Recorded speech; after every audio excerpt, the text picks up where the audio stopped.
હવે આપણે જાણી લઈએ કે સ્પાઇરલ મોડલ ક્યારે યુઝ કરવામાં આવે છે. તો સ્પાઇરલ મોડલ જ્યારે કસ્ટમરની રિક્વાયરમેન્ટ ફ્રીઝ હોય, એટલે કસ્ટમરની રિક્વાયરમેન્ટ ફિક્સ હોય, એ બદલાતી ના હોય, ત્યારે સ્પાઇરલ મોડલનો યુઝ કરવામાં આવે છે.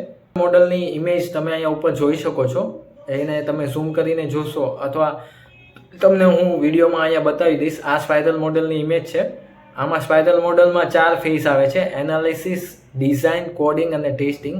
SDLCનો વિડીયો જો તમે ન જોયો હોય તો તમે જોઈ શકો છો. SDLCની સિરીઝ આપણી આ ચેનલમાં, સોફ્ટવેર ટેસ્ટિંગ ઇન ગુજરાતી ચેનલમાં આપેલી છે. તો એ SDLCના વિડીયો તમે જોઈ શકો છો. અને બીજું એ કે આમાં 4 ફેઝ છે: એનાલિસિસ, ડિઝાઇન, કોડિંગ અને ટેસ્ટિંગ. અને પછીનું ફેઝ છે રિલીઝ. તો એનાલિસિસ શું છે, કોડિંગ શું છે, ટેસ્ટિંગ શું છે, એનો ઓવરવ્યૂ આપી દો.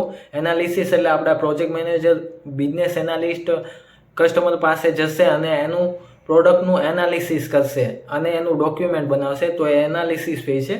પછી ડિઝાઇન છે, એટલે જે customer requirement specification, software requirement specification અને ફંક્શનલ રિક્વાયરમેન્ટ સ્પેસિફિકેશન હોય, એનું ડોક્યુમેન્ટ બને અને ડોક્યુમેન્ટ ઉપરથી એની ડિઝાઇન થાય. હાઈ લેવલ ડિઝાઇન અને લો લેવલ ડિઝાઇન, એ બધું મેં તમને SDLCનો વિડીયો આમાં આપેલો છે સિરીઝમાં.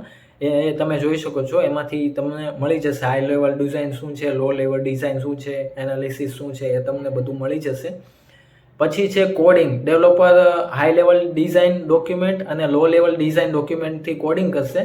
અને ટેસ્ટિંગ, ડેવલપમેન્ટ થઈ ગયા બાદ ડેવલપર એ કોઈ બી એક સ્પેસિફિક મોડ્યુલને ટેસ્ટિંગમાં આપશે કે આ મોડ્યુલ તમારે ટેસ્ટ કરવાનું છે.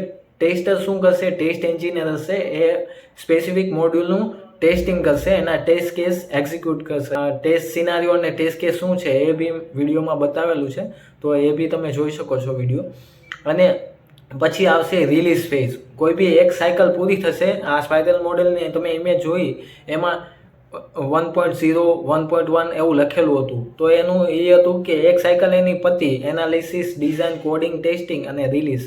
જ્યારે રિલીઝ થયું ત્યારે 1.0 એનું વર્ઝન બહાર પડ્યું, એટલે ફર્સ્ટ વર્ઝન જે કસ્ટમરને આપવામાં આવ્યું. ફર્સ્ટ વર્ઝનમાં સ્પેસિફિક ફંક્શનાલિટી હશે જે કસ્ટમરને જોતી હતી. પછી પાછો સેકન્ડ રાઉન્ડ સ્ટાર્ટ થશે એનાલિસિસ, ડિઝાઇન, કોડિંગ અને ટેસ્ટિંગનો. અને પાછું ટેસ્ટિંગ થઈ ગયા બાદ રિલીઝ થશે 1.1 વર્ઝન. તો આખી સાયકલ ગોળ ગોળ ફર્યા રાખે છે અને એનું એનાલિસિસ, ડિઝાઇન, કોડિંગ અને ટેસ્ટિંગ થયા રાખે છે. તો આખું જે સ્પાઇરલ બને છે એને કહેવાય છે સ્પાઇરલ મોડલ. તો તમને આઈ હોપ કે તમને એ જાણવામાં મળ્યું હશે. અને મારો બ્લોગ બી છે software testing in Gujarati, any link હું તમને બાયોમાં આપેલી છે. તો એમાંથી તમે જઈ શકો છો. એના ગુજરાતીમાં કન્સેપ્ટ ઇન ડિટેલ મેં સમજાવ્યા છે બ્લોગમાં, તો તમે ત્યાંથી જોઈ શકો છો. Thank you.